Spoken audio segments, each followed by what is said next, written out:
So, just go with the cards? Yeah. Alright. First question. First question. This is like blankety blanks. What are you dying of and how long do you have? That's an interesting question because I was born with a death sentence, as were you. We're all going to die. The disease I have is called Ewing sarcoma, and I was diagnosed. Interesting. I feel like I've made it a theme in my life.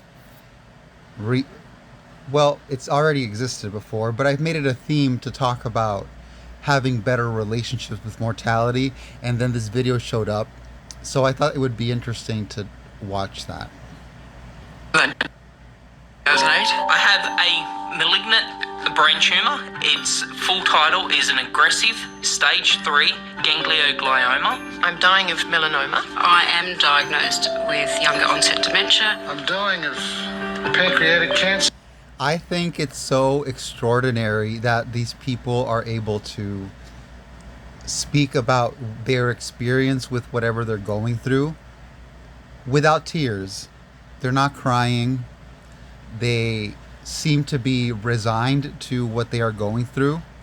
And therefore, I find that astonishing and extraordinary.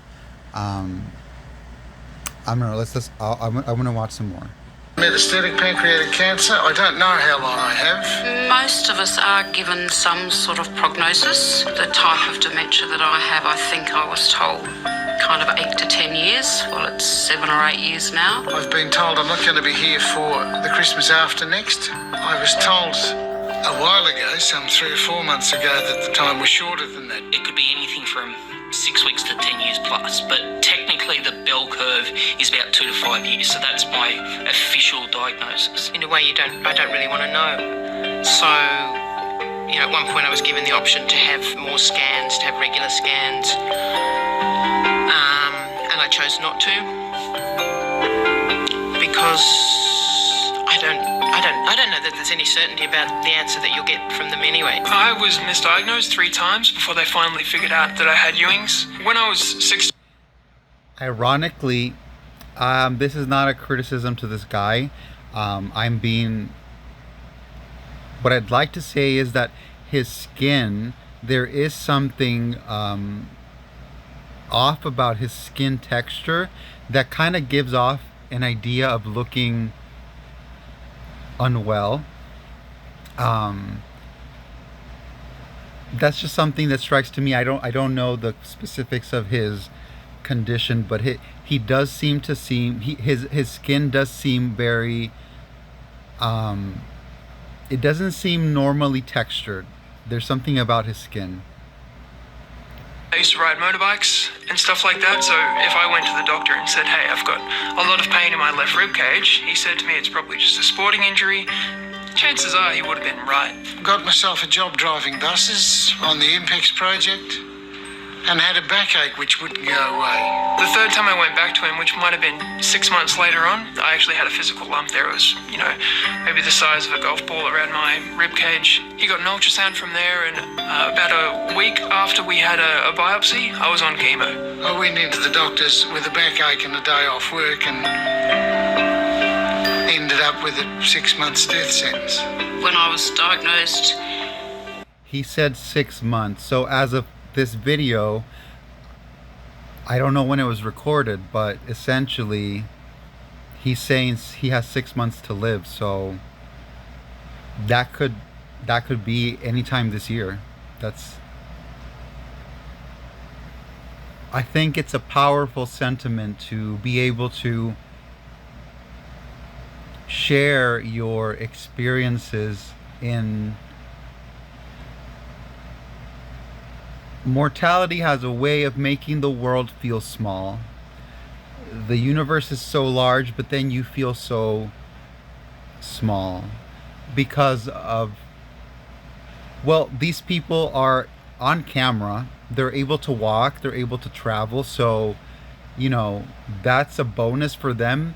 But for people who are unable to manage their movements on a daily basis, that's even harder. That's difficult because there is joy in retaining your ability to do things, and to experience that the experience of people having, it's not just the loss of a life, it's a loss of someone in a community, it's a loss of someone's ability to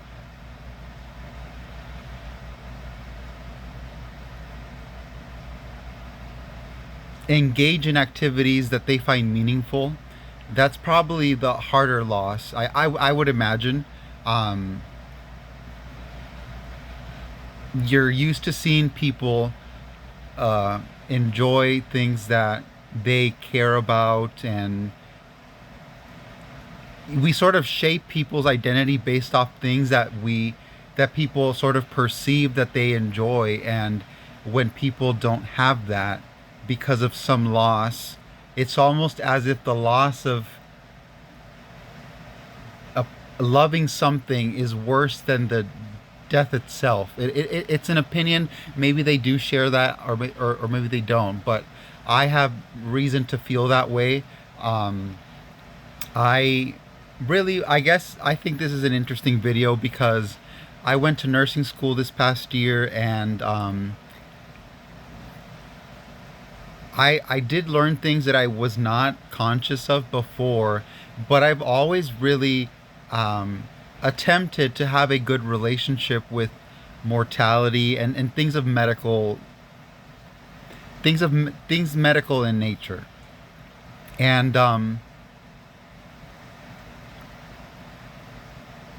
what I'm trying to get out of this video is just,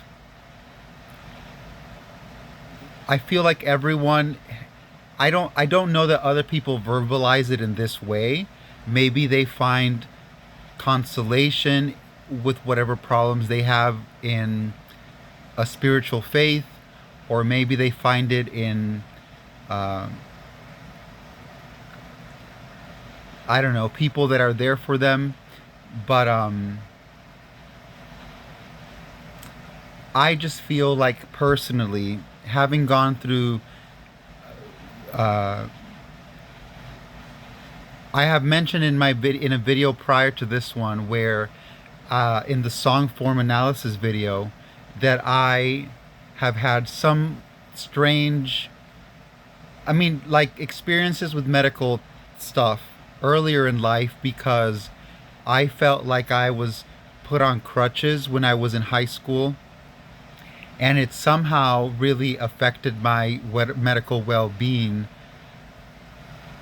And ironically, you would think that that would have helped, but in my mind, I think it didn't help. And so I believe that caused the loss of motor functions. And so I do have a personal experience with just understanding that the loss of being able to do things for yourself is difficult. And these people are putting out their personal stories with, I guess, terminal illness, and therefore I feel like there is something to learn about how the world is not, for many reasons, I feel like the world is not really caring about having a better relationship with people's own mortality. And maybe some reasons are valid, but I do think overall it is helpful to have a better relationship with the idea of maintaining a good quality of life. And that's been something that I've been speaking on in public and in my personal life. So I would like to hear what they have to say about this.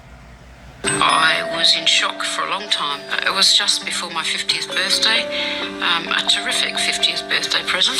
I was crying a lot. I couldn't think of a future. I had expected it to be a more earlier stage, a less severe brain tumour. I was expecting it to be a sort of maybe 10 years on my prognosis, and the fact that it was even worse than what I was expecting was probably the big kick. I started running, and I would just keep running until the pain took over from the tears of thinking about what my future might be with dementia. And then you look back and think, if only I'd known, I wouldn't have sunbathed, I wouldn't have got sunburned. You know, you realise how foolish that was. So yeah, there's no upside to it, really. All I know now is that I'm in pretty good health. I've got energy, I've got a pretty decent immune system, which is a good thing for a cancer patient. So yeah, you just live with the uncertainty of not knowing exactly when or how or where.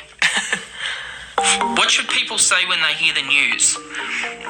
Gee, I don't know what people should say. What should people say? What do people say?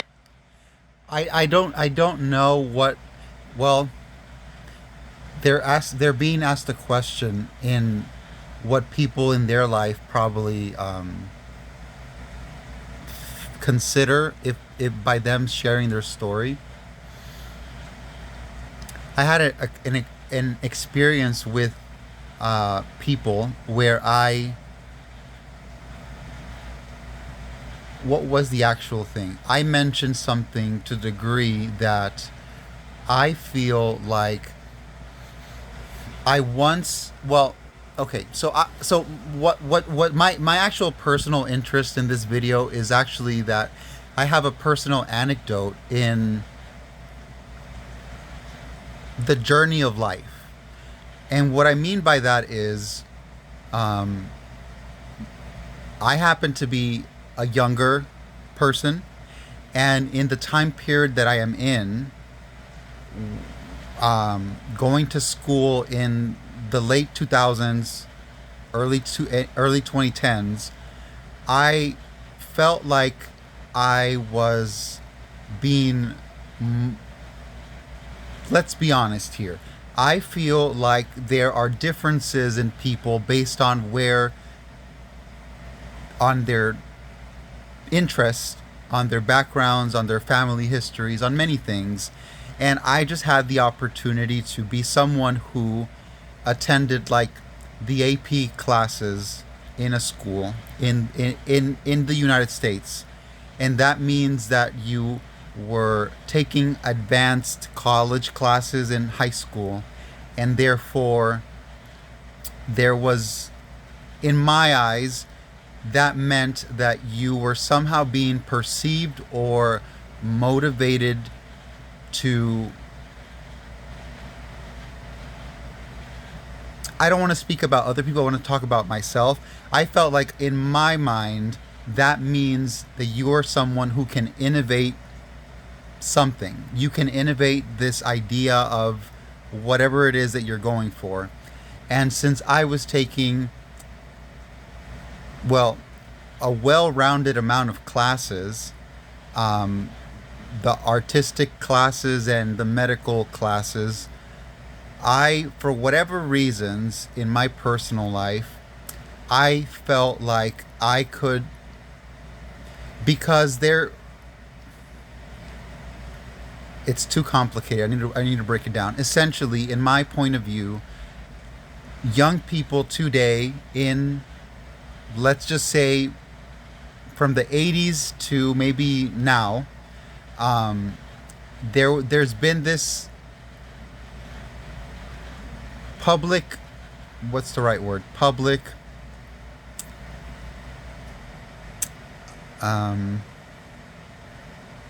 a public campaign to make young people the future, like children are the future type of thing.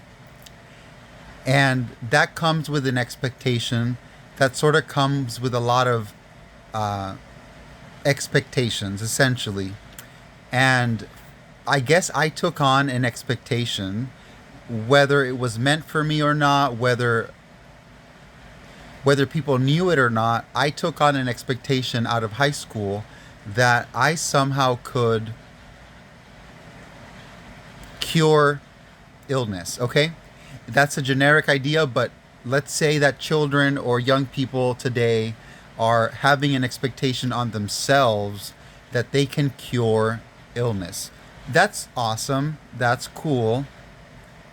I do see how now, 10 years more out of high school, how that can be counterintuitive, a negative thing. that can be counterintuitively a negative thing, because what I want to say is, when I went to nursing school, I had a conversation with an instructor where they mentioned how they're they're not doctors, but they mentioned something about doctors having to share that people share to families in circumstances where they had to share that someone maybe was in a terrible accident and they didn't make it. Okay, that is scenario. That in itself can be a difficult task, and therefore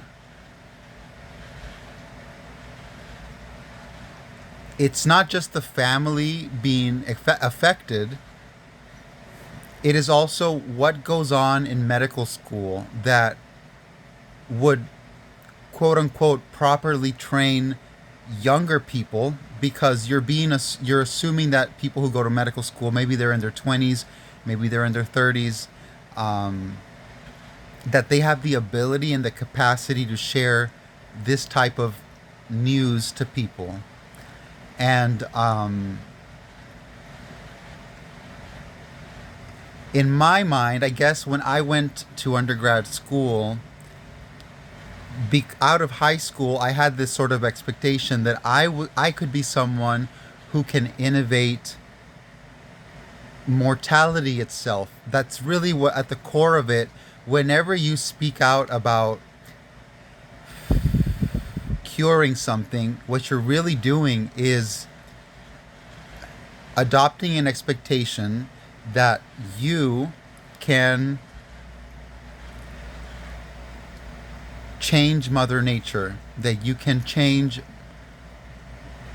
death itself. And therefore, I feel like I have experienced unique perspectives because I placed that expectation on myself. And now, for many reasons, I still believe that, and here's why I'm talking about this. Whenever there individuals that are on a journey of that placed an expectation where they can innovate mortality, they will eventually come to face public scrutiny, because in terms of the lifespan of humanity, we have the most famous person, Jesus Christ, to really look into, where and I promise this is not about religion. This is more about the concept of that we use the symbol of Jesus as someone who was alive and then someone who died, and the idea and the idea that the person was revived is also part of the religion, but I don't that's not the focus of what I'm trying to say. What I'm trying to say is people describe mortality historically based on spiritual beliefs, and the idea that you can innovate illness kind of does rebel against religion in a way, because in 0 BC, what was true about that period of time was that there was no innovated industrial revolution. There was no advanced medical science. It was a different period in time that we are living in 2026. And honestly, though, it's possible that people 1,000 years from now may even look back in this time period and think of us as cavemen. I do feel like maybe there are things that are cavemanish about people in today's time that is considered futuristic. And so what I'm trying to get at is people are still experiencing mortality today, 2,000 years later from 0 BC, but there has been so many advancements that made an people had an intention of making this happen. The life that we are living today is purposefully designed because of the fact that in those eras, there was illness of children, there was illness of adults, and that meant shorter lifespans. The idea of mortality was probably different from the way it is now. And the idea that mortality was different then versus now, to me, it conjures up the concept of whether it is morally correct to be someone who pursues advancing technology, or I guess medical treatments, so that people can have prolonged lifespans and better quality of life. I think that's for me, that is something I do believe in. But what I'm getting to is there are people who probably don't think that. And they may think that for many reasons. But one in particular is that it would be to even be able to get to a point where you can reverse aging, or how Brian Johnson, who is a public figure on the internet talking about this, to sort of innovate mortality itself and therefore end people dying. That is such a big concept. It is such a big idea. Whether or not it's even possible is not the point. The point is, in 2026, people have more innovating. They have the mentality of innovating the world. And that probably, in my mind, did not exist years, centuries ago.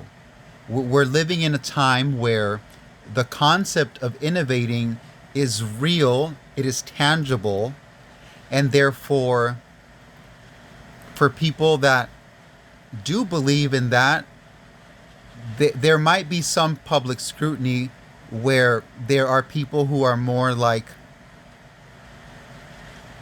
they may consider that it's not a worthy pursuit to do this, because philosophically speaking, at the core of innovating mortality, it is a rebellion against what is considered a natural death. It really is, but it doesn't mean that's a bad thing. It just means that people believe that the quality of life of a person matters more than believing that it's not, that somehow religion does play a part in this. And so this idea that religion would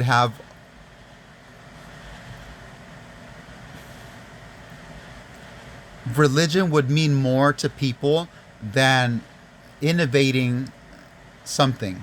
What matters more? Religion, or the concept that people can innovate the quality of life of people? And therefore, people will maybe scrutinize people for saying like that they can, and that you can innovate mortality, and that you can increase the quality of life, and that is worthy of doing. That seems to be something that is controversial and makes some people upset, but I'm watching this video and I think that it's worthy of considering. How can you improve the quality of life of people when for many years people have just sort of been like, if you die, you die, essentially, kind of like there's no motive, or there's no motivation in improving quality of life for some people. I don't know. I want to hear what they have to say. Gee, I don't know what people should say. What should people say? What do people say? What should people say? Well, people shouldn't say anything. They shouldn't be obliged to say anything at all. Well, obviously they just immediately say, "I'm so sorry," how sad. And then I think they're lost for words. When I found out the news myself, one of my biggest concerns was having to deal with all the people who are trying to offer solace and support, but I end up offering support and solace to them.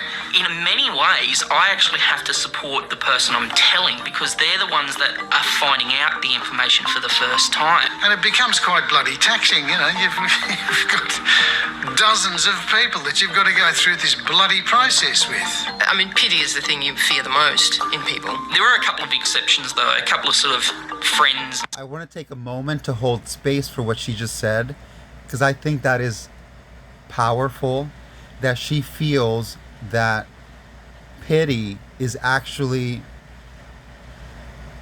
harmful, that she expects that people would find pity, and yet she finds that harmful. I think that's very interesting that she chose to word it in that way. We basically just kick off each other and they're like, get over it, it's only a brain tube, you'll be fine. And actually they're the easiest phone calls because it's like, whatever, stop crying about it, princess, you'll be fine. I think the thing that irritates me the most, I think that what people shouldn't say is, there's this miracle cure they've just discovered. If you go to Vietnam and have a vegan diet and drink, I don't know, whatever. Some people who tell me to eat more ginger, or who recommend the Gerson therapy, which is absolute quackery. Have you prayed to God? Have you tried insert alternative therapy medicine here? You'd be surprised at how many people told me to take up smoking marijuana. As if you're going to disrupt your entire life to try you couldn't even call it a treatment, to try some method of curing this disease, when you know perfectly well that if there was a cure for cancer, it'd be on the front page of every newspaper in the world. I instead interpret what they're saying as, I really care about you, and here I'm hoping that this can help. And if you use that mindset of what it is that they're saying, then it makes all of those sort of things, which would otherwise potentially be annoying, suddenly become much more nice. Maybe just think about being kind. That's the most important thing. Have your relationships with people in your life changed? Definitely. Because I've changed. Being raised a cancer kid, you're sort of the squeaky wheel that gets the grease. It took a long time for us to sort of relax, and especially for my parents to let go of me a little bit. I've got the most wonderful partner who nursed me through this, and all without one word of complaint. My friends were very, very quick to just go back to normal. They saw that I was the same, and they were the same, so the relationship was the same. Relationships with people in my life has changed, some for good, some for worse, unfortunately. I think a common experience that most people with dementia I know, younger and older, talk about is the fact that a lot of our friends and some family don't have much to do with us after the diagnosis. There are some people who are sort of weird about the cancer and who don't know how to speak about it, and that's fine, but that sort of stops me from speaking. So I was recalling that when I introduced the fact that I feel like I have a particular, it's not unique to me, but the people that share this experience, I guess that's what I'm trying to offer in this video. The people that that have been on a journey of an expectation of themselves to improve the quality of life or even cure illness itself. That is a task that maybe not everyone places on themselves. And I feel like my relationship with mortality has changed because because of the culture in the United States that I feel like I was in, where what I call children of the future, I guess I did have this idea of a dream where the idea that I could go to medical school, because I had the grades for it at the time, and the idea that I could do that, it was motivated by this idea that I could cure illness. And yet, in the past 10 years or so, I have seen that I am not able to cure illness in many parts of life. And it makes someone feel like the ego of intelligence is not always helpful. When it is helpful, it is because you can improve quality of life, like I mentioned, like you can innovate what is been already happening centuries ago. You know, the discovery of bacteria, the discovery of medical treatments that were not existing before, those things improve quality of life. But the idea that, what I'm trying to say is, I feel like I had to find acceptance that I could not cure illness in alone. Like, I could not, and I cannot do that alone, and therefore it really takes all of the people that are in the space of, I guess, healthcare, I suppose, or just science, to even come up with these concepts. And it is a form of accepting that the ego of intelligence is not able to. There are things in life that you cannot change, and you just learn to adjust to making it better, and therefore that is a unique experience I think everyone has to go through.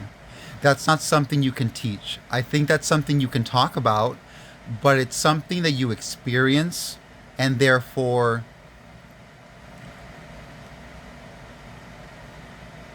I'm honest about it. I feel like a sense of jealousy because there are people who never lose parents until maybe they're in their 70s or 80s. I don't know if my family will experience that because the future is unknown, but I do feel a sense of jealousy, and I always think back to some classmates I had in school, and their parents, or one of their parents passed away while I was in school, and it must be a very hard thing, and to lose somebody very young. So I always, like, even though I didn't lose, even though that was not me, I think back on that, and I wonder if I had gone to medical school with the pretense that I would say I want to cure illnesses so that people can be better. I wonder if that's the right approach to teach young people. I'm not sure that it is anymore. I feel like the expectation of that is a very unique experience, and therefore you have to, like, almost unlearn that expectation, because I would imagine people who are giving news to families, I would imagine that's a hardship in itself. And maybe we all have some sense of idealism that we can. Here's the thing. I do think that it's worthy of innovating mortality, and therefore maybe in the future things will change, like things have changed in the past 100 years or so. I do think that that's a valuable thing. However, in this moment of time,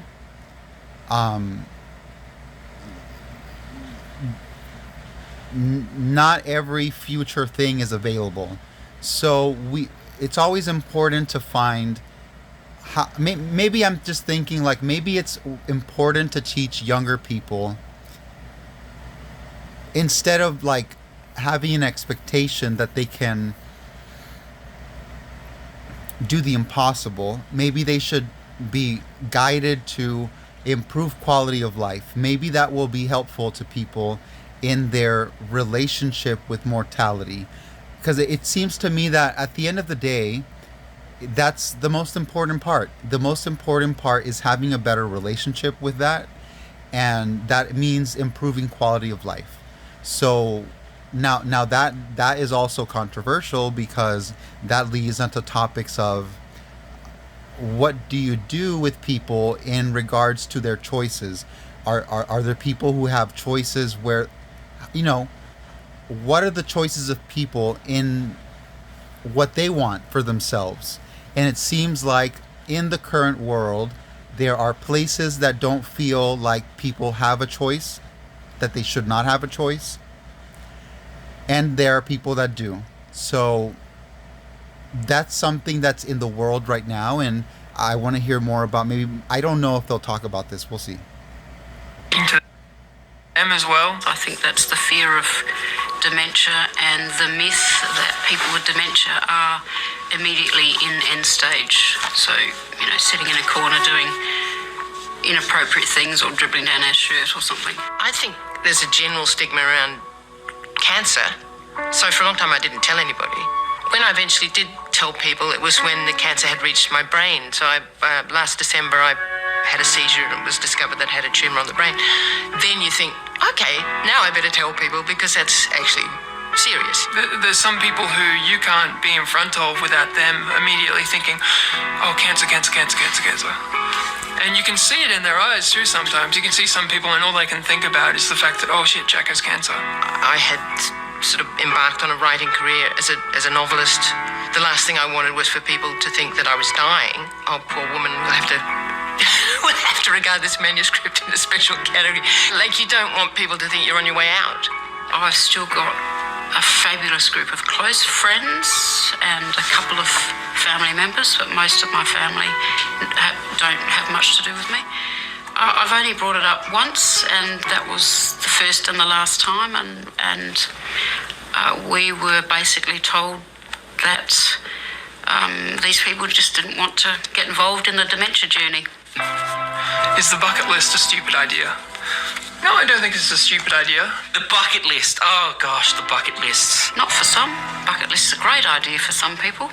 I think that we should get on the bucket list a whole lot sooner than when we're told we're going to die, though. It's very conducive to focusing and trying to finish something. I mean, the first thing that happens is you look back and you think, God, I wasted so much time. Just imagining that I was going to go on forever. Yeah, I think everybody who gets news like this looks at their savings and goes, how far can I go? What sort of holiday can I do? What can I, what experiences can I have? I think getting news like this makes you a little bit crazy. I haven't left anything out of life. I've not been afraid to grab life by the knackers, one in each hand, and leap on for the ride. For most people, the bucket list is probably a perfectly fine idea. I'm a nerd, and my bucket list is a completely different problem. One of the things on my bucket list is seeing the Avengers Infinity Wars movies in the cinema, which come out in 2019.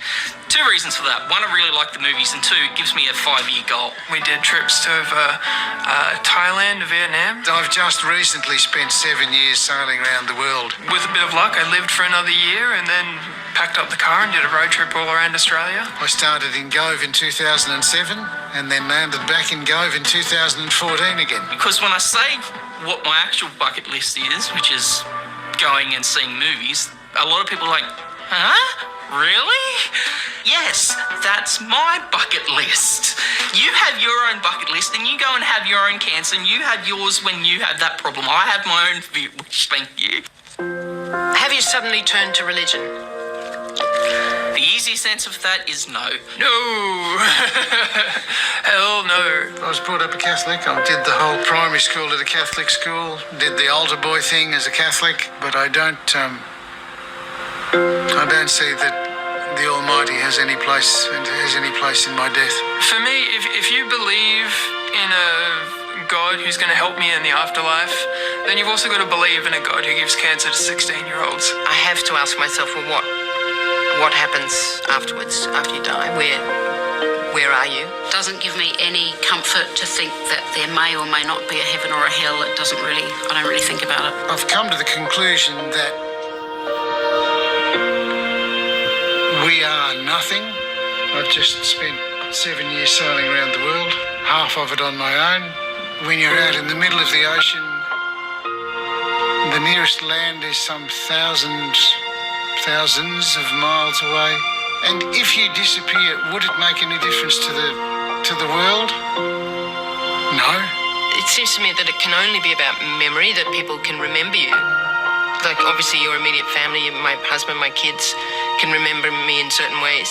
And then the people who read whatever, my books, they can remember me in that way. But when those people die, I can't imagine that there's anything left. For myself, I suppose the only thing I can think of that's spiritual in mind is the concept of the physical components of my body, the atoms, all of that. Once I cease to exist, that'll still continue throughout the universe, and I'm perfectly happy with that as being my quote afterlife. So that's my best answer. Do you now live without consequences? Does it make you want to take heroin or skydive? Heroin sounds like a good option. No. If I was to take heroin, I actually would be thinking to myself, I don't know what's in this. Well, it might kill me. And the irony there, I understand, is stupid. And of course, I need my painkillers to work is a more important thing. If I start taking heroin, all my OxyContin's not going to work for me, and then I'm going to be in a lot of pain. So, no, I'm not going to take any heroin. I think the question is, would I take any risks available to me? Is that the idea? You sort of allow yourself to damage your body a little bit, you know? You don't mind if you have a few more beers. You don't mind if you go and do something dangerous like bungee jumping or... I always said if I got cancer badly, I'd take up smoking again. I'm an ex-smoker. I smoked a lot in my youth and did try and take up smoking again at my 50th birthday. And I hated it. Disappointingly, I hated it. The dirty, filthy bastard things. They probably caused the cancer in the first place, but I've got no urge to do ridiculous things at all. I have a time frame still to live, and okay, it's short, but it's, technically 2 to 5 years. But I don't want to die tomorrow. I want to die potentially 5 years' time. So no, I still cross the road when the light goes green. No, because everything you do has consequences. Everything that happens to you has consequences for other people. A lot of people think that once you have a diagnosis like this, that it changes your personality. And really the big thing is no, it doesn't. The way you used to deal with things, if you were a shy person beforehand, you're not suddenly going to become an extrovert like that. It's kind of given me a directness that I didn't have before, a willingness to say the shit that needs saying and not be scared of people not liking it. Saying things like, I think that the current care of people with dementia is unethical is exactly what I believe. Whereas once I was pretty meek and shy and may not have put my hand up and spoken out. What's good about learning that you'll die? That's a hard question to ask. Nothing. It's just put life in perspective. It's just made me aware of what I have got. There are things that I don't have patience for. That's increased. To be honest, I didn't have much patience for telemarketers in the first place, but I have even less patience now. And I tell them, look, thank you for your call, but you are literally wasting my time. I have precious little of it. When I was diagnosed, everyone else that I knew was doing the HSC. And the HSC, when you're doing it, is the scariest, most intense, thing you'll ever do in your life. And I'm just doing chemo. Learning to be positive and learning to not wallow in self-pity when things went wrong. Yeah, I've failed miserably. I think my ATAR was about 22 or something, which got me into no universities. But But yeah, I got through all of my chemo, and I did all my radio, and I was in remission. There was no visible disease, and that was about the best result I could get that year. It's made me accept those things that I can't change. I can't change the fact that some of my family and friends don't talk to me anymore. I can't change that. So I could sit and be miserable about that until I died. Or I could just go, okay, there's lots of other people to talk to in the world. Just being able to take a deep breath and look at life through a wide lens. What'll you leave behind? What are your memories? What are the best things you did? And what are the mistakes you made that you want to make up for? And it's put me in the advocate activist space. Well, that's a fantastic thing to be doing.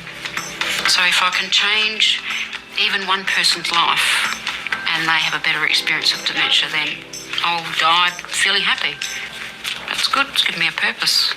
Probably the greatest purpose I've ever had, actually. What don't you worry about anymore that you used to? That's probably an advantage of memory loss. Some things you perhaps should worry about and you can't remember them, so... I don't worry about anything trivial. So I used to be quite a tidy person. That's gone out the window. I don't care about behaving well, particularly anymore. Not that I behave particularly badly. Well, I don't worry about work because I've been unemployed and retired for 4 years.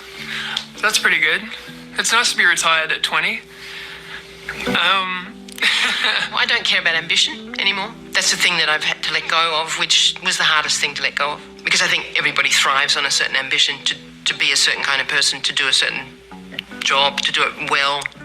And if you have to give that away, it's hard because you just think, well, what's the point? I've tried to only deal with the important stuff and,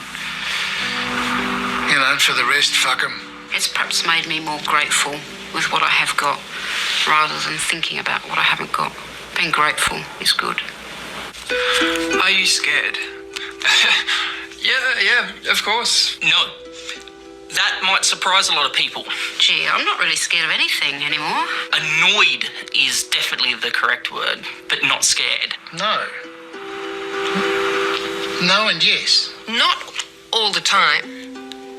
At 3 o'clock in the morning, sometimes you wake up and think, how is this going to kill me? I'm not afraid of dying. I am seriously afraid of the pain. I feel like the best way to share a personal anecdote is like, I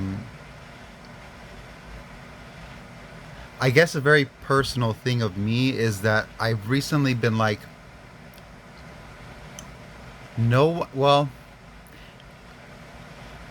I guess it's not always this. I don't think it's always the case, but sometimes people never.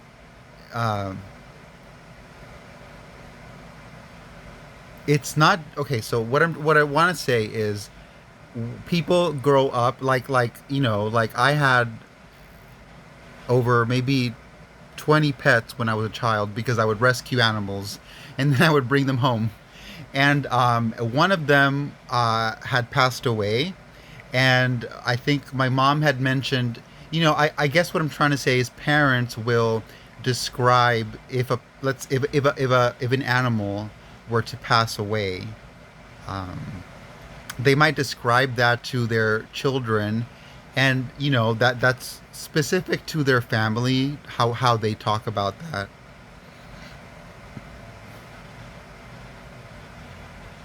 What I'm trying to say is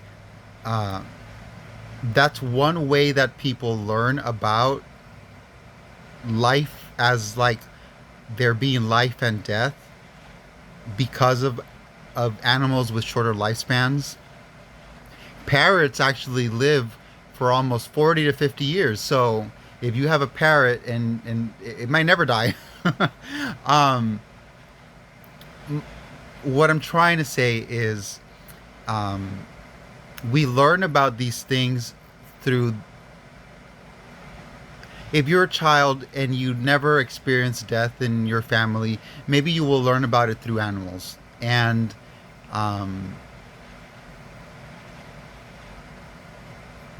to me, that reminds me that as human beings with a longer lifespan than some animals, we understand the concept of life and death. However,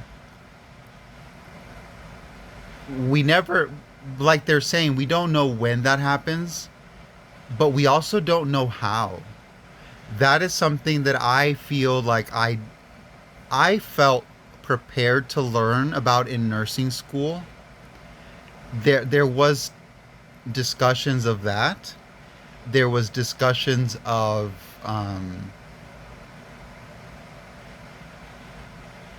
what to do when someone would be in the immediate moment, not like they might pass away 6 months, a year, or 10 years from now. I mean, like, they are actively passing away, and what to do about that.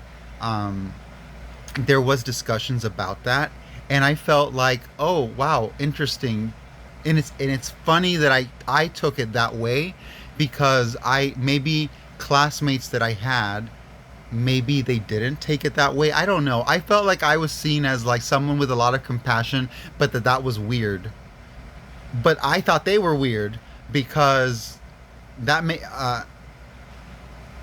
I don't know. I get I get pissed off a little bit about people when, I don't know, maybe it's more of a feeling discredited type of thing, but it's not just that. I do think that everyone is in a different stage in their life, whatever that means to them, and they may not have, they might just be coming from a different background, that they're not in that space. And that brought up discussions of what type of nursing or medical doctor type of job is right for the person, because there's a lot of different jobs.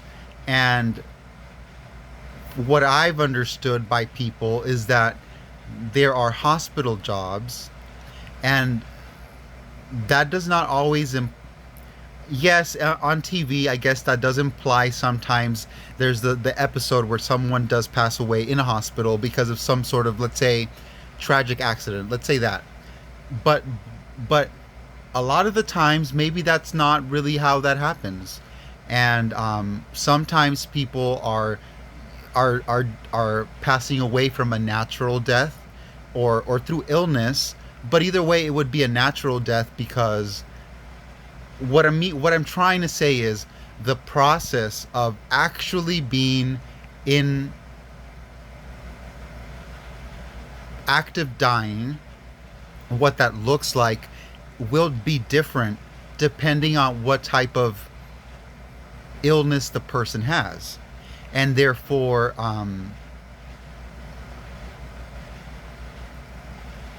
this is a nerdy topic. It's not even, it's all logic, no emotion. Like, just reading or becoming educated on the process of dying when it involves different illnesses is something that I've been reflecting on, because what I'm trying to say is, no one reads, you don't get to read the document saying this is the certificate of passing away, and it'll say reason blah blah blah. I will never know. No one ever knows. No one ever knows the actual thing that is written on there. And I think that's why I paused the video. I wanted to get to the point where you may know that let's say some of these people are saying they have cancer. They may know that they will pass away, but they'll be experiencing the event, but they won't be on the outside looking in. They won't see the human process, the human element of other people taking care of them. And by that I mean, like, the documentation. They won't know. I won't know. And so it kind of, I feel like that gave me the biggest inspiration in people, because other people are actively playing a positive role in someone else's life to be there for them, And I think that's a beautiful sentiment. I think it's a beautiful thing to wonder. Well, the wondering is not always beautiful, but if you, what I'm trying to say is most people probably don't consider some of these things that I'm speaking about unless they have that interest, or they're being forced to consider it.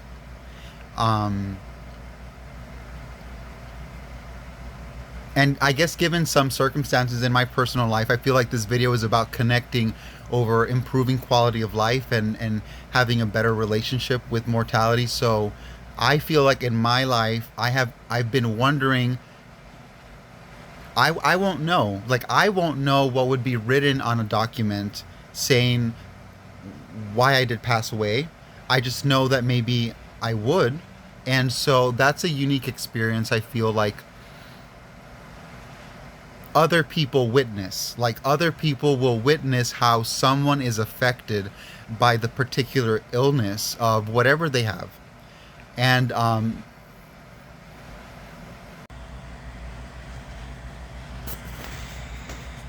to be graphic about it, there's a good chance that the cancer is going to grow bigger and grow more malignant pieces around my torso. It'll probably get into a couple of organs, my lungs being the big ones, and it might be a slow death via suffocation. Talk about Alien, the movie.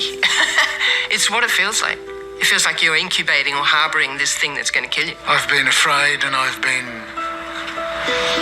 mostly of the pain, and I've had some serious pain even now. And that's broken me up when I've had a taste of what's possible. By far, the worst time that I ever had with the brain tumour was the period between after I had the surgery, when I knew it was a tumour, and getting the phone call, which was to tell me what the results were from that tumour. When you go for these scans and then you're waiting 2 days or 2-3 days for a result, that's why I gave up having them, because they put you and your family through this horrible, it's like the worst kind of exam that you've ever done, multiplied by 10, because so much hinges on the results. At the time, I had to rego my car, and I didn't know whether to rego it for 6 months or 12 months because I didn't know how long I was going to live. Literally, I didn't know how long I was going to live. Like just all the plans, you can't do any of them. It's not actual panic, but it is this dread. It's more like dread. I can talk about it pretty openly now because I was diagnosed when I was 16. I've been dealing with the concept that I'm going to die since I was at that age, so... I could sit in the corner and suck my thumb, or I could just get... you know, like, it's strange that he's, you know, you can have a choice to shave your head. It looks good on people.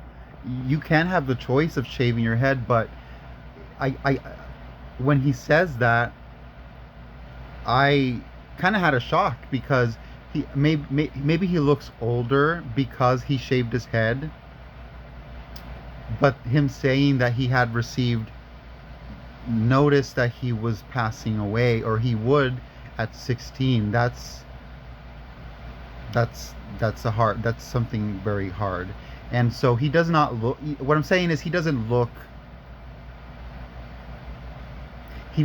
like a 16-year-old, and therefore you can tell that from when he was 16 until however old he is in the video, there's been changes. And that's, you know, people, you know, there are things bigger than oneself, and that usually is seen through, it's not even illness, it just could be aging. Aging does reveal itself as something bigger than someone's ego. And who knows, what if we, you know, what I mean to say is, a lot of people throughout history live as if asking what if, and you never know until you find out. So thank God and thank God and thank. It's a great thing that people are able to make advancements in making people's lives better. Because if you never tried, then you would never know. We would never know about vaccines. We would never know about, I don't know the history of like medications. Like I don't know the actual, it's one, okay, so it's one thing to be a patient and let's say you get prescribed anything, just anything. You take your medication or whatever, or you don't, and that's your day. But there is a history of everything. There's a history of how that medication even was created. Um, that's kind of fascinating. It's kind of fascinating to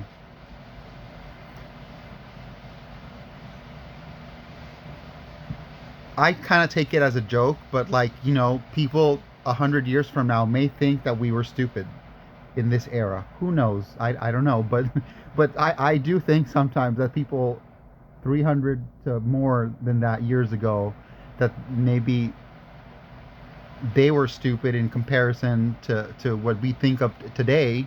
So it's possible, like I said, that will be thought of about myself or other people in this period of time.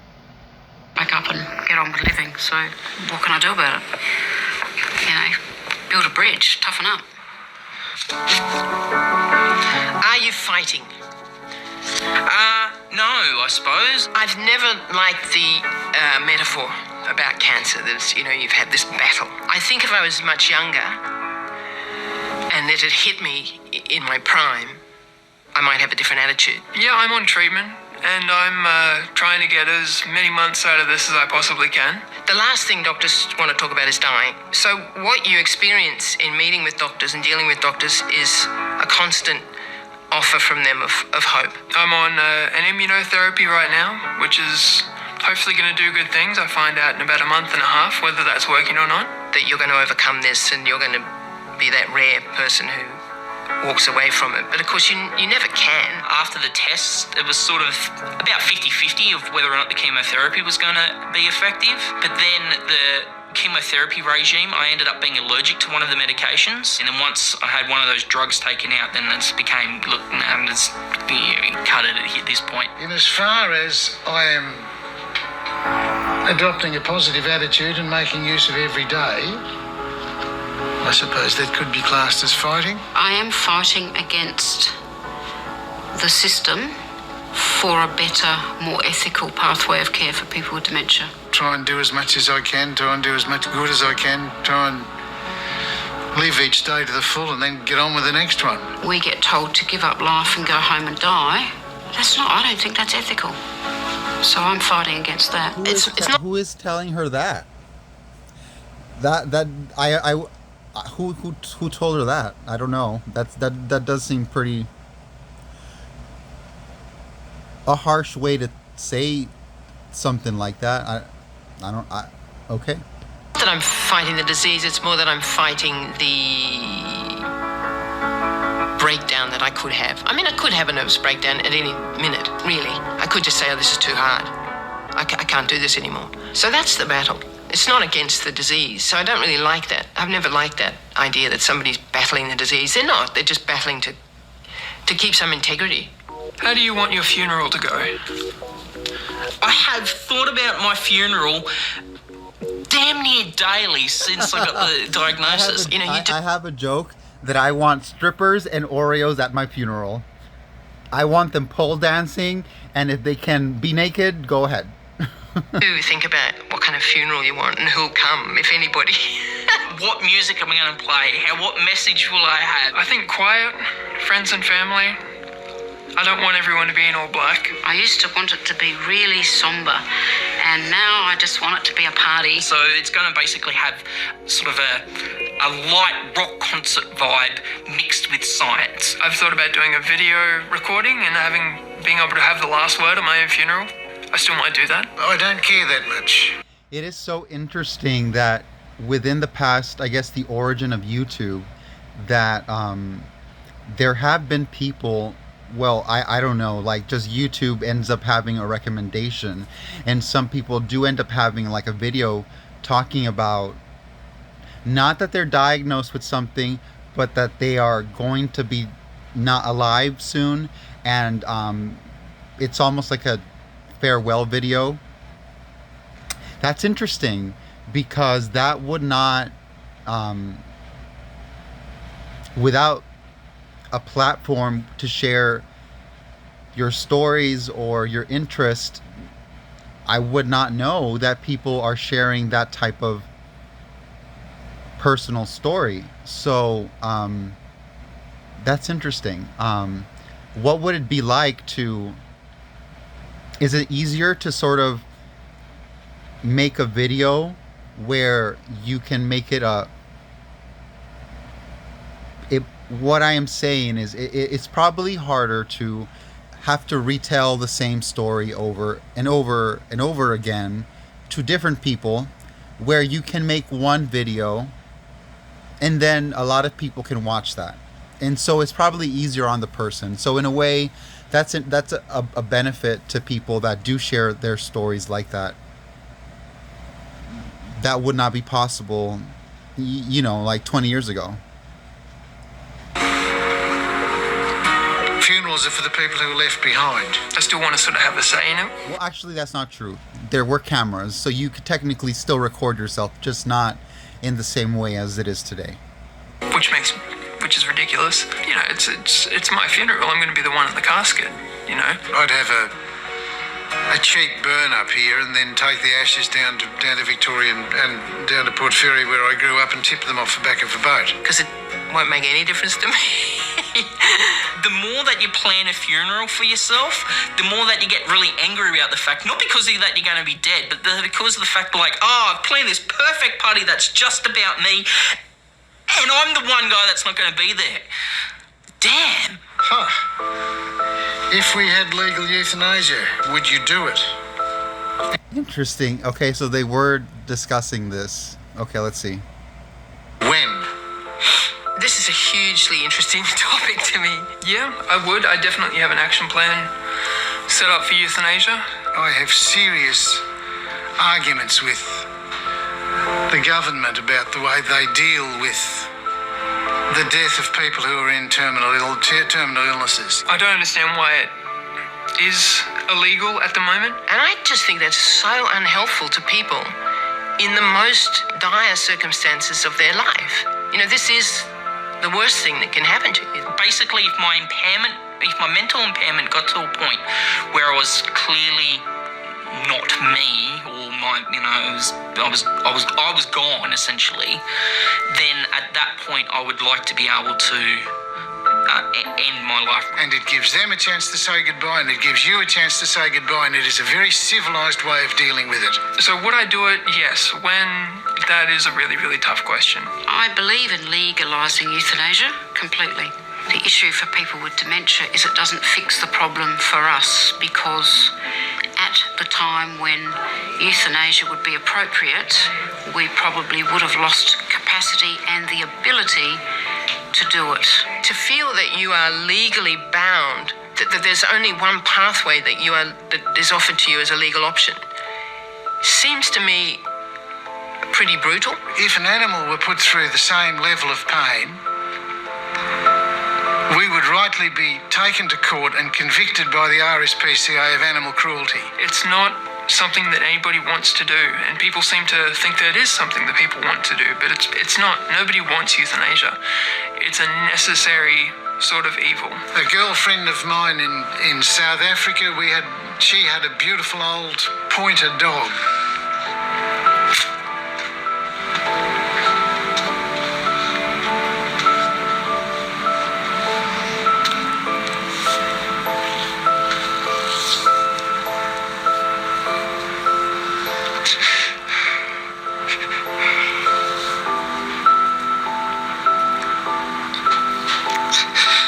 And the vet slipped a needle into his paw, and he just quietly slipped away.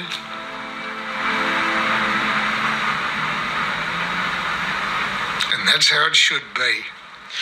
And it makes me so fucking angry, those sanctimonious bloody religious and the doctors. They have no right.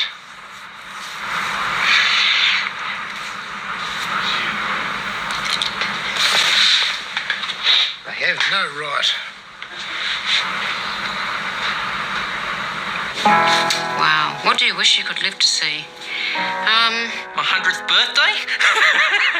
Just the world in another 60 years. Because I'm a writer, I suppose I'm always interested in what's going to happen next, and you're always interested in how the plot's going to unravel. If there's one thing that I would love to live to see, would probably be humans landing on Mars. Implanted electronic devices and computers in our eyes that can give us like heads-up displays and notifications. I've got enormous curiosity about what's going to happen next. I don't know, I just want to see what science does. I just want to see what the future's going to hold, you know? And, yeah, that sucks that I'm not going to see that. What do you wish you could live to see? I don't have any. I want to pause here because something is the objective of this video for me is to connect with people who maybe placed an expectation on themselves to discover ways to improve quality of life or cure illness, because I share that experience in my life.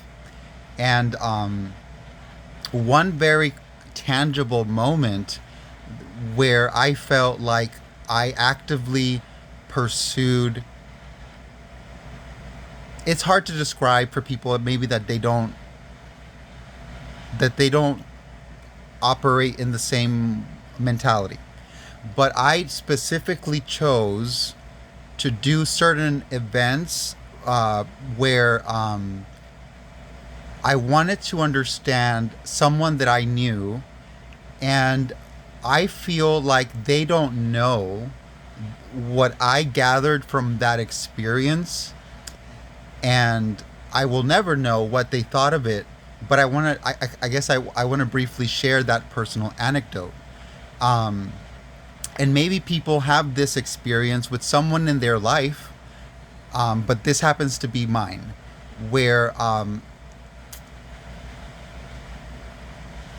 for whatever reasons, I'm not even like analyzing myself. I could, but I'm not. For whatever reason that I was motivated to do this, I had a teacher who was essentially she was a AP US history teacher, and she was from Indiana, and she ended up living in South Texas, and she became my neighbor. But when I was in school, I saw her as my teacher, even though she was my neighbor. And in a way, I'm sort of keeping her memory alive here by sharing the story of Miss Schaefer and Mr. Schaefer, who was also my teacher, because they were my neighbors. But what I'm trying to say is every student is a student. But then, at least for me, not everyone has a personal relationship with people, with teachers, or not that they were my friends. They weren't my friends, but I did have a relationship with them. And when I graduated from school, they stopped being my teachers. They became people. They became human beings. Not that they weren't before, but my point is they became people. They were not my teachers. They were my neighbors. They were just my neighbors. They were not my teachers anymore. I feel like that's a lesson that she taught me, because she helped me go to UCLA, essentially. She was one of the people that helped me go there. And she had such joy about teaching, and I loved that about her. And when she was just my neighbor, I think I returned one summer because I I guess I don't know. I don't know what other people experience.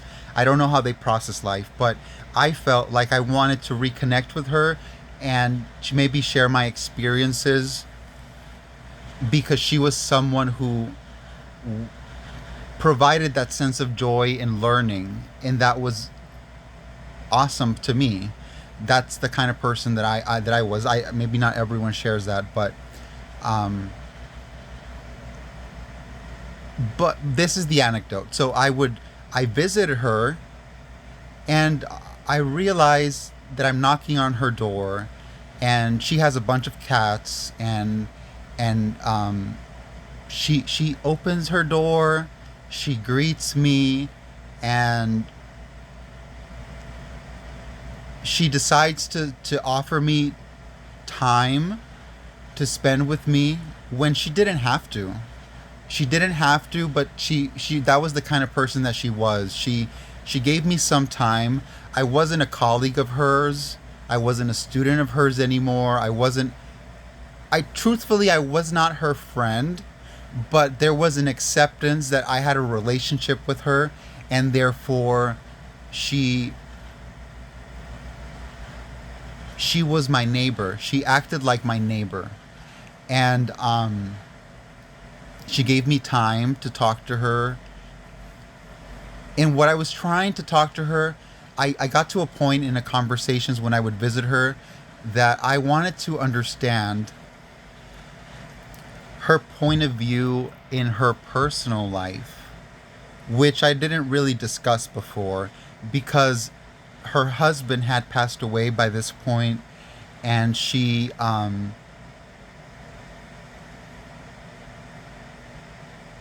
in my mind, I felt like she was facing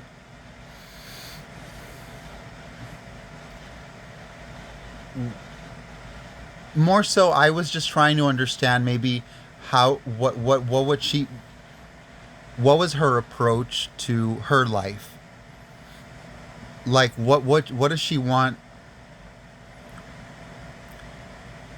not what is her life like, not what does she do in a day, but more so what is her perspective in her choices, like what is she what was it like for her to feel the way that she was feeling in her point in time. What was her response? She didn't really open up about. I feel like she was intelligent, and I feel like she maybe knew what I was trying to say. Maybe she knew that I was trying to ask her about her feelings about her personal life in the moment she was in. She didn't open up about that as much. But I don't think I think she meant it in a positive sense. I think she meant to say that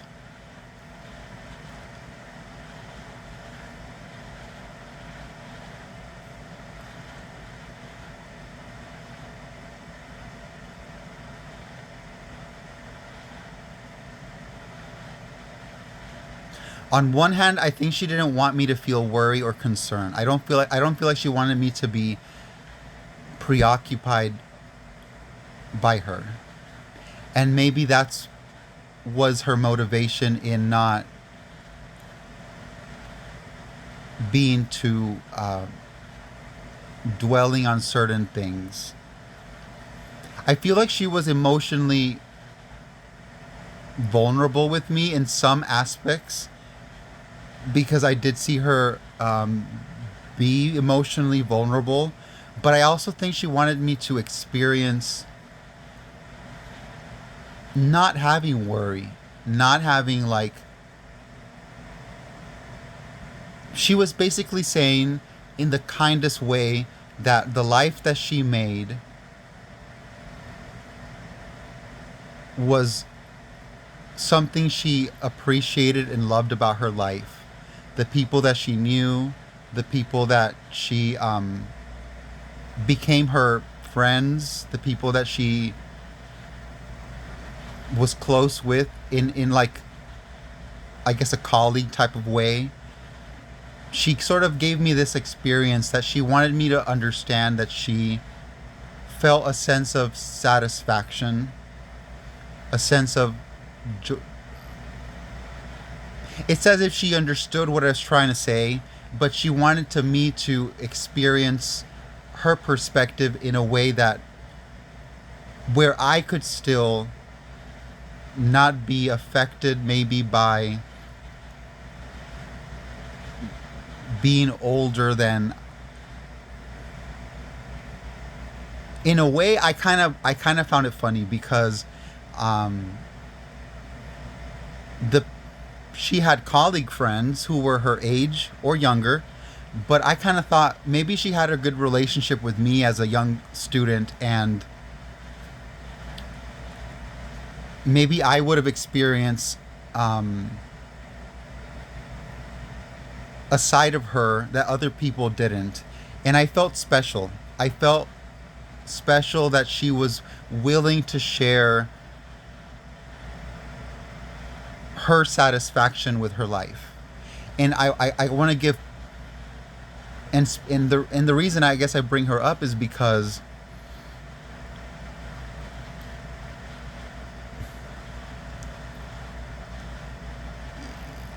I guess everyone has their own journey and how they want to share their personal life, how they want to be, what are the things that they want to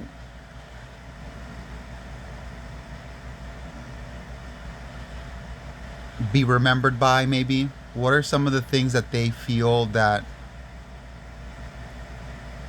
brings them joy in not the best moments. And I think that's I treasure that I had that experience. I feel like she allowed me to be, she was herself. She was she wasn't speaking to me as a teacher. She wasn't speaking for me in a place of authority. She was talking to me as a neighbor.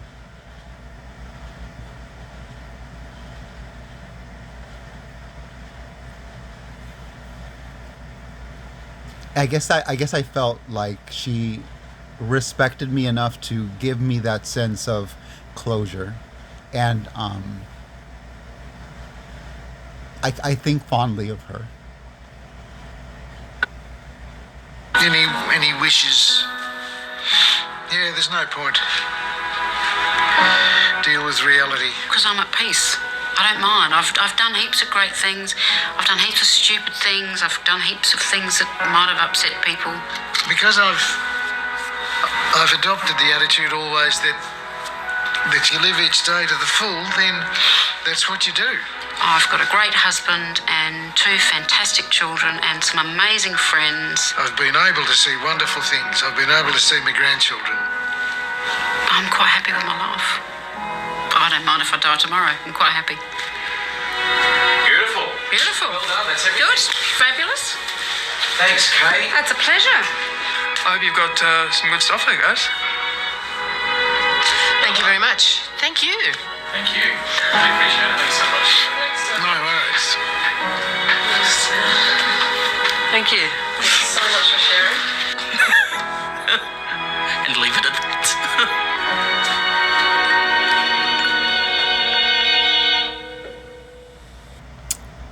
That was interesting. I guess this is what is typical. It wasn't necessarily something out of place, but it allowed me to think fondly of people, I guess, that I've known. So very interesting video. It does seem like everyone has to have a relationship with their own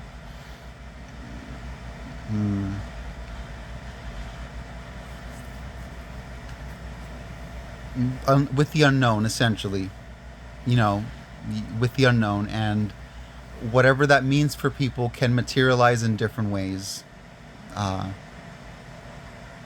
Hopefully by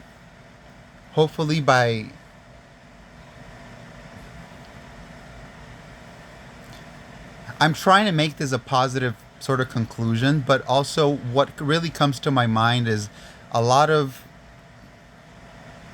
religious stuff does seem to be the antidote for some people's questions about life, I guess, and whatever someone does decide is the answer for them. It doesn't change some parts of life. So at the end of the day, it does seem like we have to learn to make better changes where we can adjust to things that we cannot change, and it seems like humanity has been doing the most out of that for however long people have existed. And it does seem like people will keep doing that. So whatever innovations do occur in the future, it will only occur because people attempted to consider what is improving the quality of life of people. It's always going to go back to that.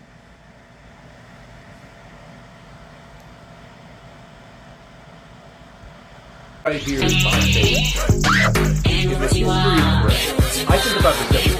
I think about this all the time. I stay awake, not